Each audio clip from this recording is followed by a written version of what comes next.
My father testified against me in my custody battle. I made sure everyone knew why. The divorce started a year ago. Brad cheated with his secretary, a classic story. I had proof, photos, texts, everything. It should have been simple. I wanted shared custody of our son Noah, nothing more. Brad wanted full custody. Not because he loved Noah, but because full custody meant no child support. Brad made $200,000 a year. I made $40 as a nurse. Do the math. My dad, Frank, had been supportive at first. That bastard doesn't deserve you, he said. I'll help however I can. He watched Noah when I worked nights, drove him to therapy appointments, acted like the perfect grandfather. Then something changed 3 months ago. Dad started criticizing everything. Noah's shoes look worn, he'd say loudly at pickup. Are you struggling with money? Or, he seems anxious. Is everything okay at home? Small comments that felt wrong. Brad's lawyer submitted the witness list 2 months ago. My father's name was on it, for Brad's side. I confronted Dad immediately. It's for the best, he said. Brad can provide better. Private schools, college funds, things you can't afford. I'm his mother. Noah needs me, not private schools. You're being selfish. Think about Noah's future. The betrayal was devastating.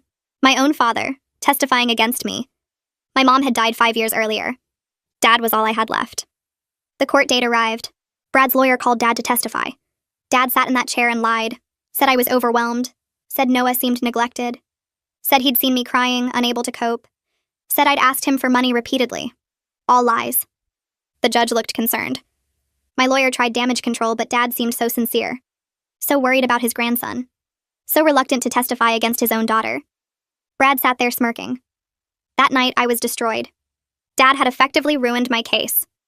The judge ordered a custody evaluation based on his testimony. Then my friend Julia called. Hey, weird question.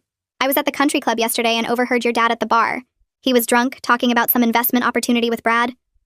My blood went cold. What exactly did he say? Something about $50,000? Once everything was finalized? He seemed excited. Said Brad promised to help him with some business venture once he got full custody and didn't have to pay support. Everything clicked. Dad had been struggling financially since Mom died. Bad investments, gambling debts he thought I didn't know about. His house was being foreclosed on, but he'd hidden it from everyone. Brad knew. Brad always knew everyone's weakness. I hired a private investigator that night. Expensive, but necessary. Within a week, he had everything. Photos of Dad and Brad meeting at restaurants, bar receipts showing them drinking together for months, and then the jackpot. A recording from a sports bar where they were regulars. The bartender, Tony, was going through a custody battle himself. He'd been recording conversations for his own protection when he caught Brad and Dad. The recording was clear. Brad's voice, $50,000 cash once I get full custody. But you have to sell it. Tears, concern, the whole show. Dad's voice, what about my daughter? Brad, what about her? She'll get over it. You get your money, I keep mine instead of paying support. Everybody wins. Dad, $50,000, enough to save my house. Brad, plus you'll still see the kid. I'll need babysitting. They laughed. Actually laughed about destroying me. The next hearing was yesterday. Brad's lawyer stood up confident. Your Honor, we'd like to recall Frank Mitchell to discuss additional concerns. Dad walked in, ready to perform again.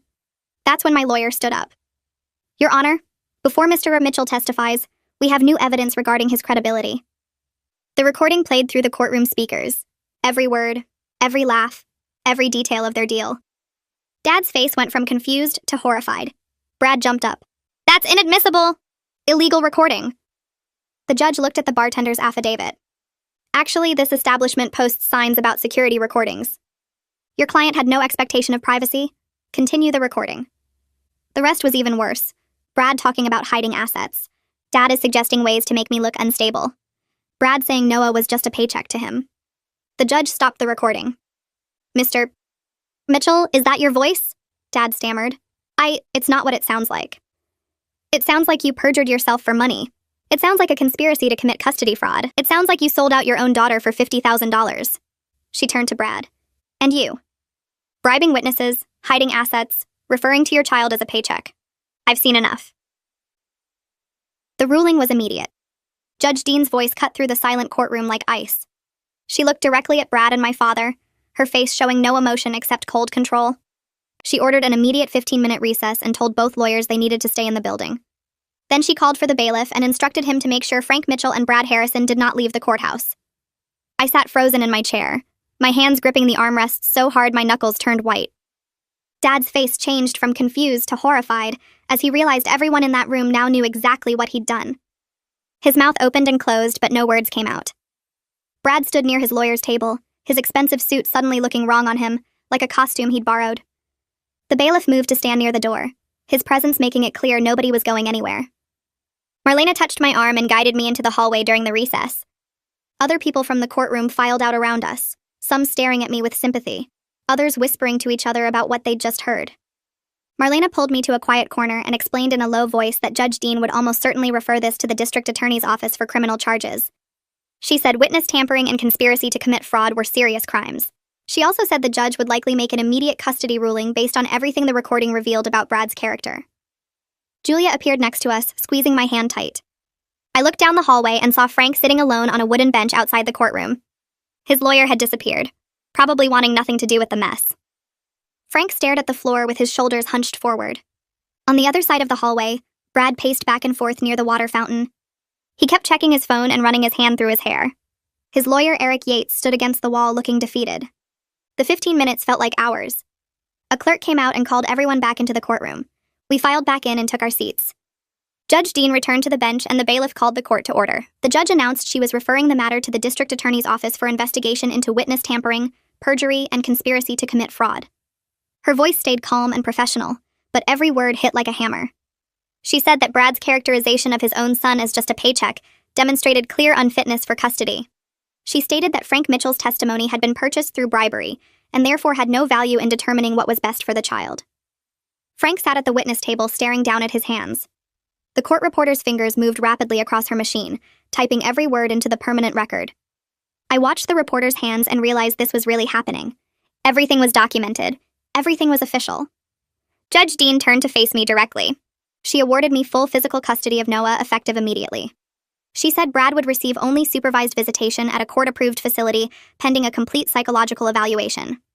She ordered Brad to pay child support calculated on his full $200,000 annual income. She also ordered him to pay all of my legal fees within 30 days. Eric Yates stood up but didn't say anything. He looked at Brad and shook his head slightly. Brad's face had gone pale. He opened his mouth like he wanted to object, but Yates put a hand on his arm. They both knew the recording had destroyed any chance of arguing. The judge asked if I understood the ruling, and I managed to say yes. Marlena stood and thanked the court. Judge Dean nodded and said the written order would be filed by the end of business tomorrow. Then she dismissed us. I walked out of that courtroom barely able to process what had just happened. My legs felt shaky and the hallway seemed too bright. I'd won everything: full custody, child support, my legal fees covered. Marlena caught up to me and wrapped her arms around me in a tight hug. She told me she was so proud of how I'd fought for Noah. Julia appeared on my other side and started crying. Not sad tears, but happy ones. She kept saying it was over, I'd won, Noah was safe.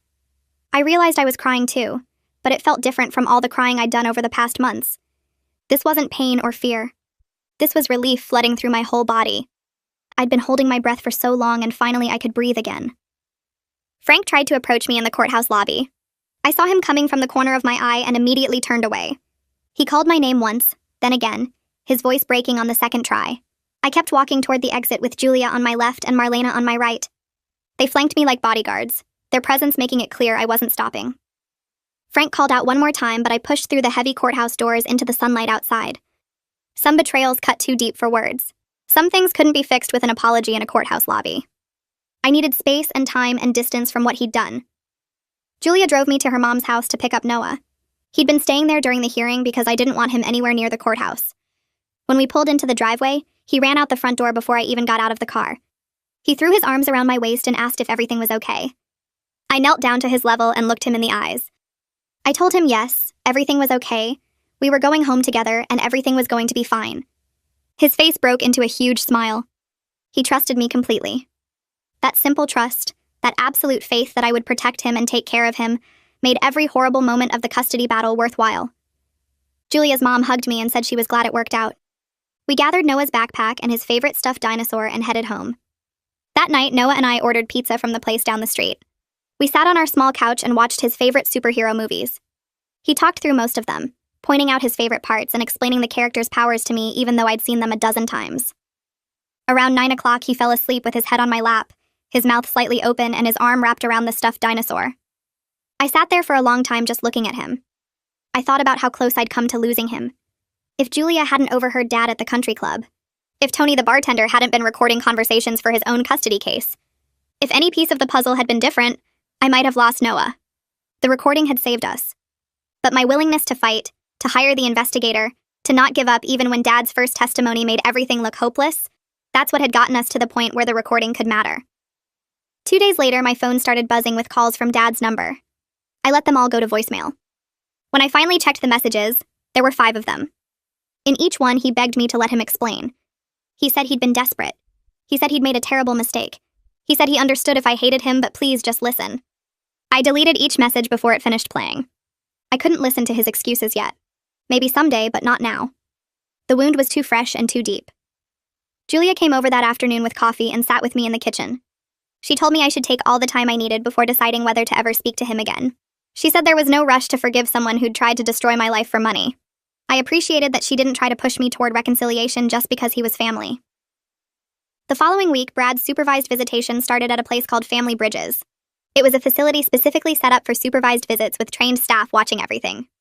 Noah went for his first 2-hour visit on Saturday morning. When I picked him up, he climbed into the car and told me Dad had seemed really sad. He said Dad kept apologizing and asking if Noah was mad at him. That broke my heart in a different way than everything else had. Noah shouldn't have to deal with his father's guilt. I pulled into a parking lot and turned to face him in the back seat. I told him that none of this was his fault.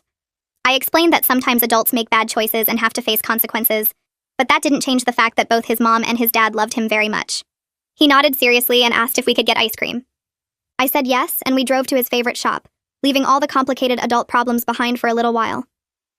2 days later, Marlena called while I was making breakfast for Noah. She asked if I had a minute to talk, and I stepped into my bedroom and closed the door.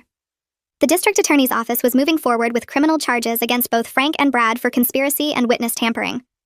Marlena explained this was completely separate from the custody case, but both men could face jail time if convicted. She said the DA took this kind of fraud very seriously because it undermined the entire court system. I sat down on my bed feeling strange about the whole thing. Part of me wanted them both punished for what they tried to do to me and Noah. But another part of me felt sick thinking about my own father going to jail. Marlena must have sensed my confusion because she told me I didn't have to make any decisions right now. The criminal case would proceed whether I cooperated or not since the recording was solid evidence. I thanked her and hung up, then stared at my phone for a long time before going back to finish making Noah's eggs. The following Monday, I returned to work at the hospital after taking a week off. My supervisor had been understanding about giving me time to deal with the custody hearing. Walking back into the emergency room felt both strange and comforting at the same time. My coworkers greeted me warmly, and several asked how everything went.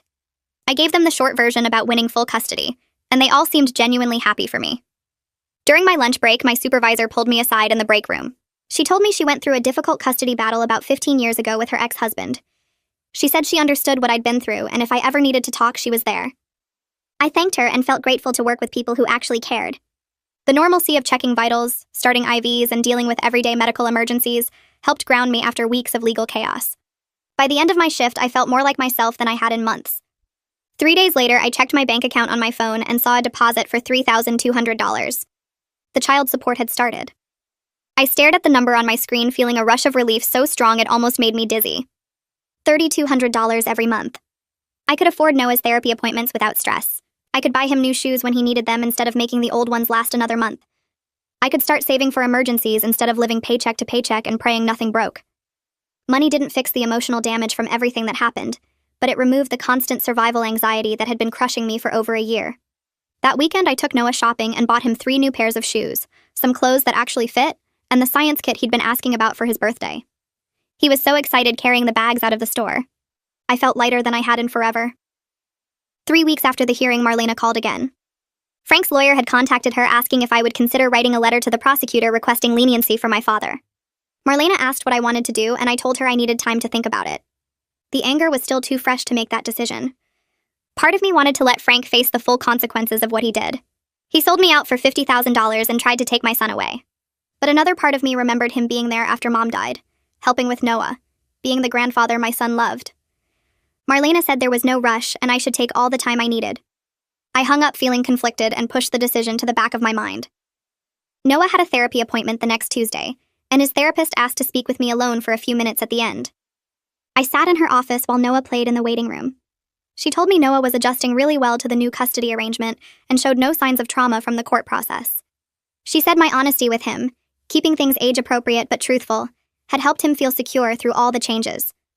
She explained that kids can handle difficult situations much better when the adults in their lives are honest and consistent. I felt grateful I had trusted my instincts about how much to tell Noah, instead of trying to hide everything from him. The therapist said we could reduce his appointments to once a month instead of weekly. 2 days later, Marlena forwarded me Brad's psychological evaluation results. The court-appointed evaluator recommended continued supervised visitation and required co-parenting classes before any unsupervised time would be considered. The report noted Brad's tendency to view Noah through a financial lens, rather than as a person with emotional needs. It said he showed limited insight into how his actions affected his son and needed significant work on developing empathy and appropriate parenting skills. Judge Dean had already issued an order requiring Brad to complete 12 weeks of parenting classes and continue supervised visits at family bridges. I felt relieved reading the evaluation because it validated everything I had been saying about Brad's priorities. Now that I had steady child support coming in, I started looking for a better apartment. Our current place was small and in a neighborhood I'd never loved, but it was what I could afford before. Noah and I spent a Saturday morning touring a 2-bedroom apartment in a nicer area closer to his school. It had a small fenced yard and the landlord allowed pets. Noah got so excited when he saw the second bedroom. He ran around measuring it with his arms spread wide, asking if we could paint it blue and if he could finally get a dog. The landlord was an older woman who seemed kind and said the previous tenants had been very quiet. I filled out the application right there, and she called me 2 days later to say we were approved. We could move in at the beginning of next month. I told Noah the good news when I picked him up from the school, and he actually jumped up and down in the parking lot. Julia came over the following weekend to help me start packing. We worked through my kitchen cabinets while Noah played in his room. She told me she was proud of how I handled everything and never gave up on Noah. I thanked her for being the friend who paid attention at the country club and took action when she overheard Frank talking. Without her making that phone call to tell me what she heard, I might have lost everything. Julia said that's what real friends do, and we hugged in my messy kitchen surrounded by half-packed boxes. She helped me wrap dishes in newspaper, and we talked about normal things like her job and the guy she'd been seeing. It felt good to have a conversation that wasn't about custody battles in courtrooms. A week later, I got a call from Julia's mom saying a letter had arrived at my old address for me. She offered to drop it by and came over that evening. The envelope had Frank's handwriting on it. I thanked Julia's mom and waited until after Noah went to bed to open it. The letter was 3 pages long, written in Frank's careful script. He wrote about his gambling addiction and how it had spiraled after Mom died. He explained his financial desperation and the foreclosure on his house that he'd hidden from everyone. He described the shame he felt about what he did and said he understood if I never spoke to him again. He didn't ask for forgiveness or make excuses. He just laid out the facts of his failures and took full responsibility. I read it twice, then put it in my desk drawer without responding. I wasn't ready to forgive him or even acknowledge his letter. The wound was still too raw. Moving day arrived on a sunny Saturday morning. Several nurses from the hospital showed up to help despite it being their day off. We loaded boxes into a borrowed truck while Noah ran back and forth between the old apartment and the new one. He claimed his bedroom immediately and asked 3 different people if we could paint it blue. Everyone laughed and promised to help paint once we got settled. By late afternoon, all our stuff was in the new place. Noah stood in the middle of his empty bedroom with his arms spread wide, talking about where his bed would go and where he'd put his toys. The fresh start felt symbolic of leaving the custody battle nightmare behind. I ordered pizza for everyone who helped, and we sat on my living room floor eating and talking. Noah fell asleep that night in his new room on an air mattress surrounded by unpacked boxes. I stood in his doorway watching him sleep and felt something shift inside me. We were going to be okay. Better than okay. We were going to build a good life here. 3 weeks after moving in, Marlena called with news about Brad. He'd finished all his court-ordered co-parenting classes and submitted paperwork requesting unsupervised daytime visits with Noah. She walked me through his compliance record over the phone. Perfect attendance at every class. Completed all assignments. The instructor's report praised his participation and willingness to learn. Marlena said the request was reasonable given his track record, and the court would likely approve it whether I agreed or not. I sat at my kitchen table staring at the paperwork she'd emailed over. Noah deserved a relationship with his father. I knew that. My feelings about Brad didn't change what was best for my son. I called Marlena back and told her I wouldn't oppose the request. She filed the response that afternoon. The first unsupervised visit happened on a Saturday morning 2 weeks later. Brad picked up Noah at 10 and they headed to the park near his apartment. I spent 3 hours cleaning my already clean apartment and checking my phone every 15 minutes. Noah came home at 1 with grass stains on his knees and chocolate ice cream on his shirt. He talked nonstop about playing basketball and how his dad taught him a new way to shoot free throws. They'd gotten ice cream from the truck by the playground. Brad had let him get a double scoop. I listened and smiled and told him I was glad he had fun. That night after Noah went to bed, I sat on my couch and admitted to myself that I was glad too. For Noah's sake, not for Brad's. I'd never trust Brad the same way again, but Noah didn't need to carry that weight. A week later, Marlena forwarded an email from Frank's lawyer. The district attorney had offered a plea deal. 3 years probation instead of jail time. 200 hours of community service. $15,000 in restitution to cover my legal fees. Frank's lawyer wanted to know if I'd support the agreement or if I planned to oppose it. Marlena said the decision was entirely mine. The DA would move forward either way, but my position could influence the judge during sentencing. I printed the email and read it probably 20 times over the next 3 days. Part of me wanted Frank to face the maximum consequences. He'd sold me out for money, lied under oath, almost cost me my son. But another part of me remembered he was still my father, still Noah's grandfather, still the man who'd raised me after Mom died. Julia came over on the third night and found me sitting at my kitchen table with the email. She made tea and sat across from me while I talked through my conflicting feelings. She didn't tell me what to do, just listened. By the time she left, I knew what I needed to write. I opened my laptop and started typing a letter to the prosecutor. I wrote that I didn't object to the plea deal, but I also wouldn't minimize what Frank had done. He'd betrayed his own daughter and grandson for money. That breach of trust had consequences that couldn't be erased by probation or community service. I explained how his testimony had nearly destroyed my custody case, and how I'd never forget watching him lie on the witness stand. But I also wrote that I believed in second chances for people willing to do the work to earn them. I finished the letter around midnight and sent it to Marlena for review. She called the next morning and said it struck exactly the right balance. Professional but honest. Holding him accountable without being vindictive. She filed it with the prosecutor that afternoon. Frank's plea hearing happened 3 weeks later on a Thursday morning. I didn't attend, but Marlena went and called me afterward with details.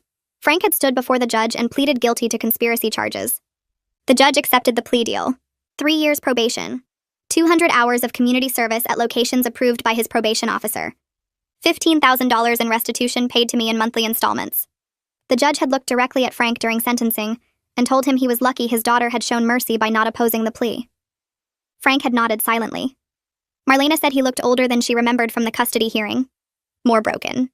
His lawyer had helped him walk out of the courtroom afterward. I hung up the phone and sat in my car outside the hospital before my shift started. Justice had been served. Not the justice I'd imagined months ago, but justice nonetheless. 2 months after the custody ruling, Noah and I finally had a real routine. He had his own room painted the blue he'd asked for on moving day. I'd bought glow-in-the-dark stars and stuck them all over his ceiling in random patterns. We established bedtime rituals. Stories at 8:30, lights out at 9. Homework happened at the kitchen table right after school while I made dinner. Weekends meant pancakes on Sunday mornings and movie nights on Fridays. The apartment started feeling like home instead of just a place we lived. Noah invited friends over for the first time. Life felt normal again in ways I'd forgotten were possible. 6 weeks after the first unsupervised visit, Brad's lawyer filed another modification request. He wanted overnight visits now that daytime visits had gone well consistently. The custody evaluator submitted a report recommending approval with a gradual schedule. 1 weekend night per month to start, then increasing if everything went smoothly. Marlena called to discuss it, and I was ready to say no until Noah overheard my side of the conversation. He asked if he could have sleepovers at his dad's apartment. His face lit up when he talked about Brad's place having a guest room that could be his. I looked at my son's excited expression and called Marlena back to say I agreed to the evaluator's recommended schedule. Around that same time, my coworker Sarah mentioned her brother James was recently single and asked if I'd be interested in meeting him. I'd known Sarah for 3 years, trusted her judgment. I said yes mostly because Julia had been pestering me about getting back out there. James and I met for coffee on a Tuesday afternoon between shifts. He was a respiratory therapist at a different hospital. Easy to talk to, made me laugh. We started texting regularly and went on 3 more dates over the next month. Nothing serious yet, but it felt good remembering I was a person beyond being Noah's mom. Julia called one night after I got home from dinner with James and teased me about finally dating again. I laughed and told her to mind her business, but I felt lighter than I had in months. A thick envelope arrived in my mailbox on a Wednesday afternoon with Frank's return address. Inside was a photo of him wearing a volunteer shirt at a food bank. He stood behind a table sorting canned goods with other volunteers. A handwritten note was paper-clipped to the photo. He'd completed his first month of community service. He was attending Gamblers Anonymous meetings twice a week, seeing a therapist every Thursday, working on himself. The note didn't ask for forgiveness or request contact, just stated facts about what he was doing. I read it twice, then put both the photo and note in my desk drawer without responding. The wall of anger I'd built wasn't ready to come down yet, but I kept the photo. That meant something, even if I wasn't sure what. Noah's school conference was scheduled for a Friday afternoon in late October. His teacher, Mrs. Maynard, had been sending home positive notes all semester, but I still felt nervous walking into the classroom. She smiled when I sat down and pulled out Noah's file. His grades were excellent across all subjects, math and reading both above grade level. But what she really wanted to talk about was his character. She called him kind and resilient, said he helped other students who struggled, shared supplies without being asked, included kids who got left out at recess. She told me I should be proud of the person he was becoming. I thanked her and made it to my car before the tears started. I sat in the parking lot crying for 10 minutes. Relief that Noah was okay despite everything. Pride in who he was. Gratitude that the custody battle hadn't broken him. When I finally drove home, I felt lighter. My son was going to be fine. Better than fine. He was going to be amazing. Noah's birthday was coming up in 2 weeks, and Brad texted asking if we could talk about plans. I stared at my phone for 5 minutes before responding that we should coordinate for Noah's sake. We met at a coffee shop halfway between our places, sitting across from each other at a small table near the window. The conversation felt stiff at first, both of us avoiding eye contact and focusing on our drinks. Brad suggested we co-host the party at a local park so Noah could invite his school friends. I agreed it made sense, even though the idea of spending 3 hours pretending to be friendly made my stomach hurt. We divided up responsibilities without arguing, Brad handling decorations, and I would do the cake and food. He asked what Noah wanted for presents, and I told him about the science kit Noah had been talking about for months. Brad wrote it down in his phone and said he would get something different, so Noah had variety. The whole meeting lasted 40 minutes, and we managed to stay polite the entire time, which felt like a small victory. The birthday party happened on a Saturday afternoon with clear blue skies and warm weather. Brad arrived early to help set up tables and hang streamers from the pavilion posts. We worked on opposite sides of the space, occasionally passing each other with awkward nods. 12 kids from Noah's class showed up along with Julia and a few other parent friends. Noah ran around playing tag with his friends, his face bright with excitement. Brad and I stood near the food table making small talk with other parents, acting like we were friendly co-parents instead of two people who barely trusted each other. When it came time for cake, Noah sat at the head of the table surrounded by his friends while we sang happy birthday. He closed his eyes tight, making a wish before blowing out all 8 candles in one breath. His smile was huge and genuine, the kind that made everything else fade away for a moment. Julia came up beside me while kids were eating cake and said I was handling everything with real grace. I felt a surge of pride knowing I had chosen Noah's happiness over my own anger and discomfort. A white envelope showed up in my mailbox 3 days later with Frank's return address in the corner. Inside was a check for $3,000 made out to me with neat handwriting. A folded note was tucked behind the check explaining he had sold his golf clubs, his old record collection, and some furniture to make this first restitution payment ahead of schedule. The note was short and factual, no requests for forgiveness or contact. I stood in my kitchen holding both pieces of paper, feeling a complicated mix of emotions I could not name. I deposited the check through my bank's mobile app that same afternoon and filed the note in my desk drawer without responding. Some part of me registered his effort even though I was not ready to acknowledge it directly to him. My supervisor called me into her office on a Tuesday morning, and I spent the walk down the hallway wondering what I had done wrong. She smiled when I sat down and told me the hospital was promoting me to a senior nurse position with a small raise and better daytime hours.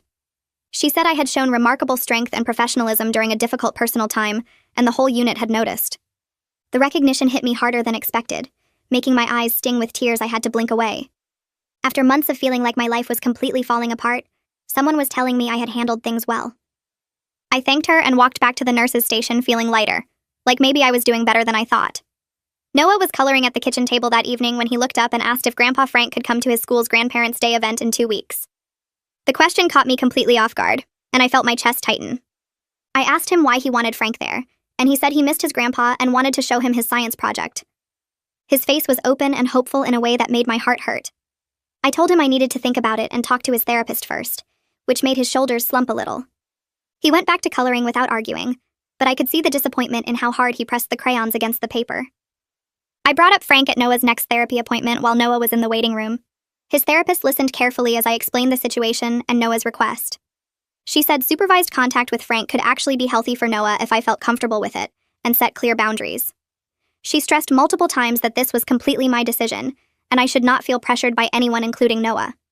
I spent the next several days thinking about it constantly, weighing Noah's needs against my own hurt and anger. Every time I started to say no, I pictured Noah's disappointed face at the kitchen table. I finally called Frank on a Sunday afternoon, my hands shaking as I dialed his number. I told him he could come to Grandparents' Day, but we needed to meet first and talk. He agreed immediately, his voice rough with emotion. We met at the same coffee shop where Brad and I had coordinated the birthday party, sitting at a different table near the back. Frank looked thinner and older than I remembered, with dark circles under his eyes. He apologized with tears running down his face, taking full responsibility for everything without making excuses or trying to justify what he had done. He said he understood if I never forgave him and just wanted the chance to be part of Noah's life again. I sat there listening, feeling my anger war with the memory of him being my dad before everything went wrong. I told him I was not ready to forgive him, but I would let him come to the school event for Noah's sake. He thanked me 3 times before we left. Grandparents' Day arrived on a Friday morning and I took time off work to be there. Frank showed up 10 minutes early, standing in the school parking lot looking nervous in khaki pants and a button-down shirt. He carried a wrapped present under his arm that turned out to be a book about space and planets. Noah spotted him through the classroom window and ran outside to meet him, throwing his arms around Frank's waist in a tight hug. Frank's face crumpled with emotion as he hugged Noah back, one hand on Noah's head. Noah grabbed Frank's hand and dragged him inside to show off his science project about volcanoes, talking a mile a minute about how he had built the model himself. I followed behind them, watching from near the door as Noah introduced Frank to his teacher and showed him around the classroom. My feelings were tangled and complicated, but seeing Noah, so happy, made it feel like the right choice. After the school event ended, Frank walked with us to the parking lot where Noah ran ahead to my car. Frank asked quietly if he could have occasional supervised visits with Noah, maybe once a month at my apartment where I would be present the whole time. I looked at his hopeful, nervous face and felt the weight of the decision. I told him yes to monthly visits at my place with me there, making it very clear this was for Noah's benefit and did not mean I had forgiven him. Frank nodded quickly, accepting the terms without argument. He thanked me and said he would not let me down this time. I drove away watching him wave at Noah in my rearview mirror. James and I had been dating for 3 months when I decided it was time for him to meet Noah. We planned a casual lunch at a family restaurant on a Saturday when Noah was with me. I was nervous all morning, changing my shirt twice and giving Noah a talk about being polite. James arrived right on time, bringing Noah a small action figure as an icebreaker gift. They hit it off immediately, talking about superhero movies and debating which character would win in different fights. Noah explained the entire plot of his favorite movie while James listened with genuine interest, asking questions that made Noah light up. After lunch, Noah told me in the car that he really liked James and asked if he was my boyfriend. I said yes, and Noah nodded like that made sense to him. I felt grateful to have adult companionship again, someone who saw me as more than just Noah's mom. 3 months into dating James, I got the paperwork from Brad's lawyer requesting a modification to 50-50 custody. He had completed all his court requirements, finished the co-parenting classes, and had successful overnight visits for 3 months straight. I called Marlena immediately, and she reviewed the documents in her office while I sat across from her desk. She looked up after reading everything and told me this would likely be granted based on Brad's compliance record and Noah's therapist reports showing positive adjustment. I felt my stomach tighten with anxiety, even though I knew she was right. Brad had done the work, shown up for Noah consistently, and followed every court order without complaint. The hearing was scheduled for 2 weeks later, and I spent that time trying not to think about losing half my time with Noah. Judge Dean sat behind her bench reviewing Brad's compliance file and the therapist reports while both lawyers stood waiting. She asked Noah's therapist to summarize her observations, and the therapist explained that Noah had adjusted well to overnight visits and reported feeling safe and cared for at both homes. The judge nodded and reviewed Brad's completion certificates from his classes. She looked at me and said she understood this was difficult, but the evidence showed Brad had made significant changes in his parenting approach. She granted a gradual transition to equal custody over the next 2 months, starting with 3 nights per week and moving to alternating weeks after 60 days. I felt disappointed sitting there, but I understood the ruling was fair based on everything Brad had demonstrated. Noah would spend alternating weeks with each parent starting in 2 months, and I had to accept that. I focused all my energy on making Noah's time at my house as stable and loving as possible. We created special traditions just for us, like Friday movie nights where he picked whatever film he wanted, and we made popcorn together. Sunday mornings became pancake time, where Noah helped me mix the batter and flip them himself. James started joining us occasionally for these traditions, and the 3 of us developed a comfortable rhythm together. Noah would show James his latest drawings or talk about school projects, and James listened with genuine interest. I watched them interact and felt grateful to have someone in my life who cared about both of us. The house felt warmer with James there, and Noah seemed happy having another adult who paid attention to him. Frank's monthly visits with Noah became routine, and I noticed real changes in my father over those months. He showed up sober every single time, never smelling like alcohol or acting strange. Noah told me Grandpa Frank talked about going to meetings and seeing a therapist to work on his problems. I asked Frank about it during one pickup, and he confirmed he was attending therapy twice a week and volunteering at the food bank on weekends. Our conversation stayed surface level and polite, but I could see he was genuinely trying to change his life. I was not ready for full reconciliation or deep talks about what happened, but I acknowledged his effort. Frank never pushed for more than I offered, and seemed grateful just to see Noah once a month. The transition to 50-50 custody began, and Noah adjusted better than I had expected. Brad had set up a real bedroom for him with new furniture and posters of Noah's favorite superheroes on the walls. Noah came home after his first week there and told me his dad cooked spaghetti for dinner and helped him with his math homework every night. He said they went to the park on Saturday and played basketball together. I felt grateful that Brad was being a real parent instead of just going through the motions. I missed Noah terribly during his weeks away, and the house felt too quiet without him. But seeing him happy and well cared for at both homes made the separation easier to handle. 6 months after the custody ruling, I was folding laundry in my bedroom when I realized I felt genuinely happy for the first time in years. My career was thriving after the promotion to senior nurse, and I loved my new responsibilities at the hospital. Noah was well-adjusted and doing great in the school despite splitting time between 2 homes. James and I were getting serious and talking about future plans together. I looked around at my life and barely recognized the broken woman who had sat in that courtroom listening to her father's lies. The custody battle nightmare felt like it had happened to a completely different person. I had built something good from the wreckage, and that felt like its own kind of victory. Brad and I successfully co-parented through school conferences, doctor appointments, and activity schedules without major conflicts. We sat together at Noah's parent-teacher conference and both asked questions about his progress. We coordinated his dental appointments and made sure he had everything he needed at both houses. Our communication became efficient and focused entirely on Noah's needs, rather than our past issues. I never thought we would get here after everything that happened. We were not friends, and probably never would be, but we had both grown into better versions of ourselves. Brad was actually being a father instead of viewing Noah as a financial burden, and I had learned to let go of some control. Frank's probation officer sent a letter saying he had completed all his requirements 3 months early due to excellent compliance. Frank called me that evening to share the news, and his voice sounded lighter than it had in years. He asked if we could have coffee together, just the 2 of us without Noah there. I thought about it for a minute while he waited on the phone. Something in his tone made me feel ready for that conversation. I agreed to meet him the following Saturday at the coffee shop near my house. He thanked me twice before we hung up, and I could hear the relief in his voice. Frank and I met at the same coffee shop where we had talked before Grandparents' Day. He was already sitting at a corner table when I arrived and stood up when he saw me. He had lost weight and looked healthier than I remembered seeing him in years. His face had more color and his eyes were clearer. We ordered coffee and sat down across from each other. Frank spoke with genuine humility about his recovery journey, attending meetings regularly and working through his gambling addiction with his therapist. He talked about volunteering at the food bank and how helping others had changed his perspective on his own problems. I listened to him describe the work he had done and felt proud of his changes even though the hurt was still there. I told him I was proud of how far he had come, but the trust he broke would take years to rebuild. He nodded and said he understood completely. He just wanted the chance to try to prove himself over time. James and I celebrated our 6-month anniversary with a nice dinner at an Italian restaurant while Noah was at Brad's for the week. We sat at a table by the window and talked about how much had changed since we first met. James reached across the table and took my hand. He told me he was falling in love with me and wanted to meet my friends and family properly. He said he could see a future with me and Noah and wanted to be part of our lives long term. I felt my heart speed up as I looked at him and realized I was falling for him too. I told him I felt the same way, and that I was ready to build something new with him. We stayed at that restaurant for 3 hours just talking about our hopes and plans. I drove home that night feeling like my life had finally come together after being broken apart. Noah's school held their award ceremony on a Thursday afternoon in the auditorium packed with families. I sat in the middle section next to Brad, both of us watching the stage where rows of kids waited for their names to be called.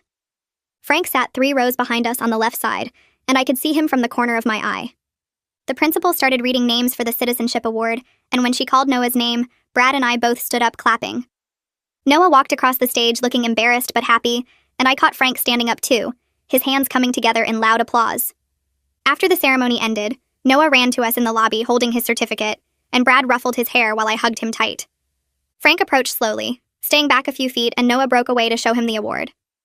My father bent down to look at it closely and told Noah he was proud, his voice quiet but genuine. Summer came fast after school ended, and Noah packed his duffel bag for sleepaway camp, with more excitement than I'd seen in months. The camp cost money we could finally afford thanks to Brad's child support payments arriving on time every month. I drove Noah to the camp bus pickup location and watched him climb on with 20 other kids, all of them talking loud and bouncing in their seats. He waved from the window as the bus pulled away, and I stood there feeling strange about having 2 weeks without him. The first postcard arrived 3 days later addressed to me, covered in Noah's messy handwriting about swimming in the lake and making a friend named John. Another card came for Brad's address, and a third one went to Grandpa Frank's house. I used the free time to plan a weekend trip with James to a beach town 2 hours away. We left on Friday morning and spent 2 days walking on the sand, eating seafood and talking about everything except custody battles and family drama. James held my hand while we watched the sunset on Saturday night, and I felt myself relaxing in a way I hadn't in years. Frank showed up at my door on a Tuesday afternoon carrying an envelope. He asked if he could come in, and I let him stand in the entryway while he pulled out a check. The amount was $15,000, the final payment of his restitution to me. He explained that he'd been working extra hours and sold his old car to make the payment 3 months ahead of schedule. His probation officer had told him he didn't need to rush, but Frank said he wanted to finish what he owed. He stood there holding the check out to me, and I took it from his hand without saying anything for a moment. Then he asked if he could take Noah to a baseball game next month, just the two of them. I thought about it while Frank waited, his face showing he expected me to say no. But something in me had shifted over the past months, watching him do the work and show up consistently. I told him yes, he could take Noah to a game.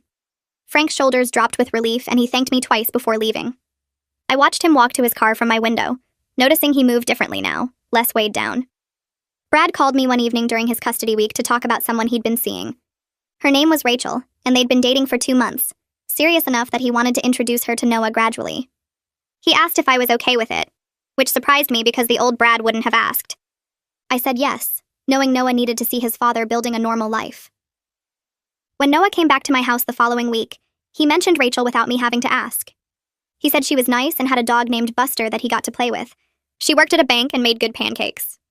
I felt a weird twist in my stomach hearing about Brad's girlfriend, something that might have been jealousy, but mostly felt like relief. Brad was moving on and building something new, which meant he was less likely to drag us back into court drama. Noah seemed happy about Rachel, and that mattered more than my complicated feelings. Julia's wedding happened on a Saturday in June at a garden venue covered in white flowers. I wore a blue dress and James wore a suit, and we sat together during the ceremony, watching Julia marry her partner of 3 years. The reception started with dinner and dancing, and halfway through the night, Julia grabbed the microphone for toasts. She thanked her parents and her new spouse, and then she looked directly at me. She said I was the strongest person she knew. Someone who fought for what mattered and never gave up even when her own family turned against her. The room got quiet and people turned to look at me, and I felt my face get hot. Julia raised her glass and said she was honored to call me her best friend. James squeezed my hand under the table while everyone clapped. Later that night, sitting in James's car in the parking lot, I thought about the woman I'd been in that courthouse hallway a year ago. That version of me was destroyed, certain she'd lost everything. I'd survived something that should have broken me completely, and somehow I'd come out stronger on the other side. The journey had been brutal and unfair, but I was still standing. Noah and I sat on the couch one night eating ice cream and watching a movie when he said something that stopped me mid-bite. He told me he was glad we had 2 houses now because he got to see both his parents and everyone seemed happier. I put my spoon down and looked at him. This kid who'd been through his parents' divorce and a custody battle and all the adult drama we tried to shield him from. He said at first he was scared about going back and forth, but now he liked having 2 rooms and 2 sets of toys. Plus his dad wasn't as stressed anymore, and I smiled more. His simple way of seeing things made me realize he was right. The custody arrangement that had terrified me, that I'd fought against with everything I had actually created better relationships all around. Brad and I were better co-parents than we'd ever been as a married couple. Noah got quality time with each of us instead of living in a house full of tension and resentment. Even Frank's betrayal had forced changes that led to healing. I hugged Noah and told him I was glad too, meaning it. The 1-year mark after the custody battle passed without me really noticing until I checked my calendar.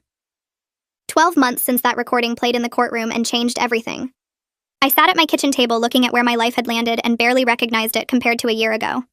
Work had promoted me to a senior position with better pay and a schedule that let me attend Noah's school events.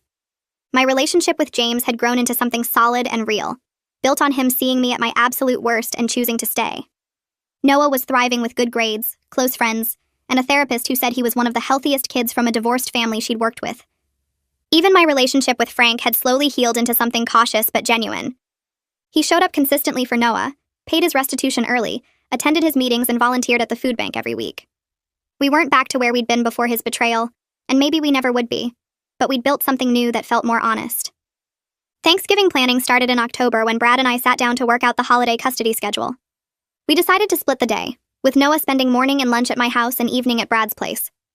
Brad joked about how far we'd come from the courtroom disaster, and I actually laughed. We were sitting in a coffee shop like 2 normal divorced parents working out logistics, no lawyers or judges or recordings. I never thought I'd be grateful for anything Brad did, but his conspiracy getting exposed turned out to be the best thing that could have happened. It forced both of us to become better versions of ourselves.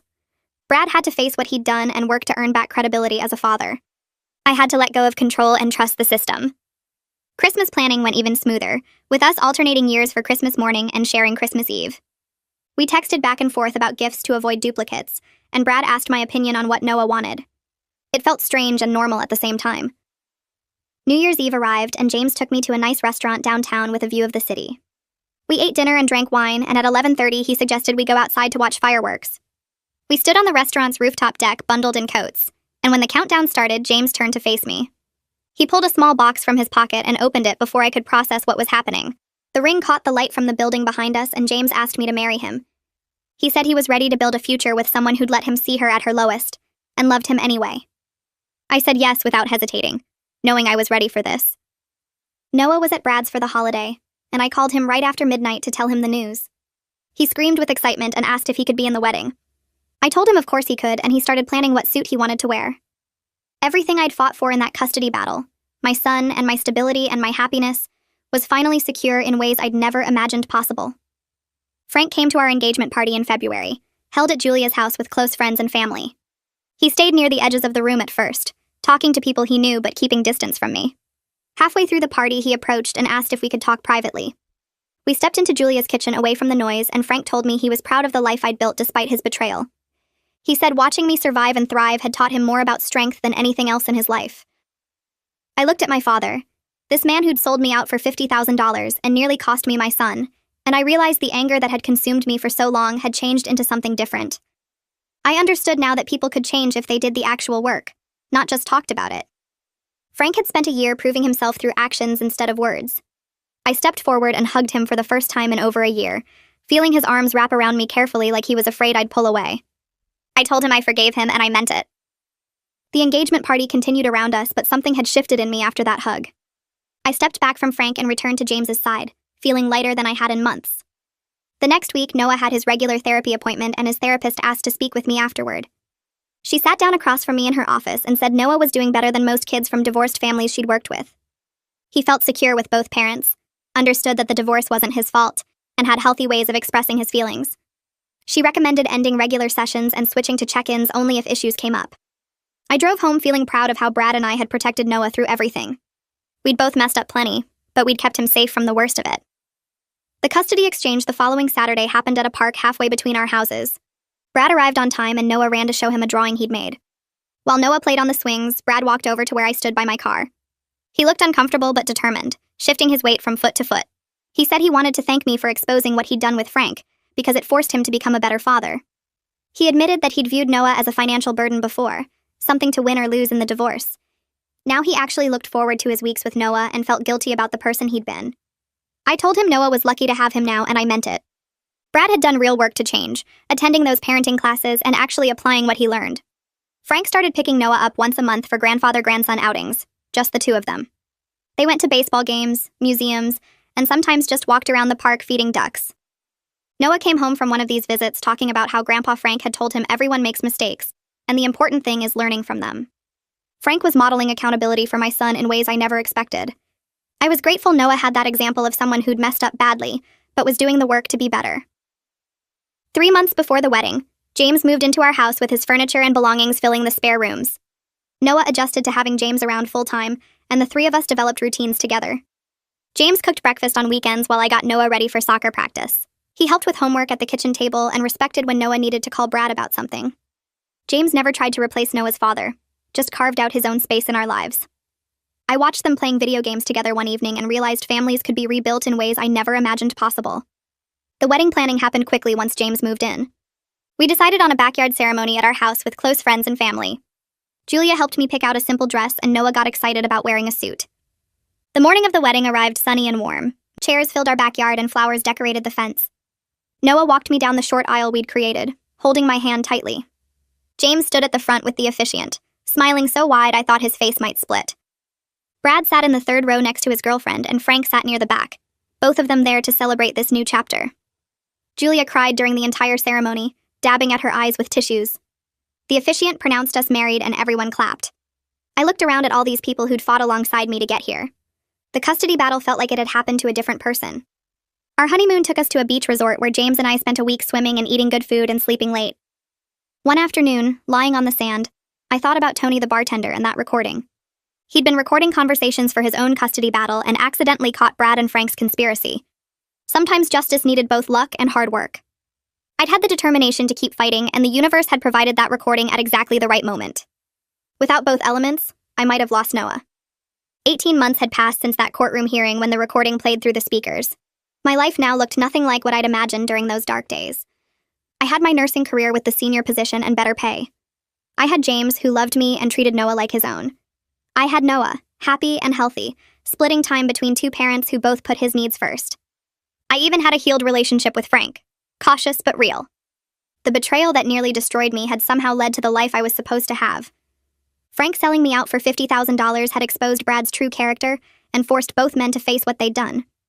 If Frank had never testified, if Brad had never been caught, I might have lost custody to a man who viewed his son as a paycheck. Instead, the conspiracy falling apart had created something better for everyone. Noah had two engaged parents now instead of one manipulative father. Brad had become someone his son could respect. Frank had confronted his gambling addiction and gotten help. I'd learned I was stronger than I ever knew. Sometimes the worst betrayals crack you open in ways that let the light in.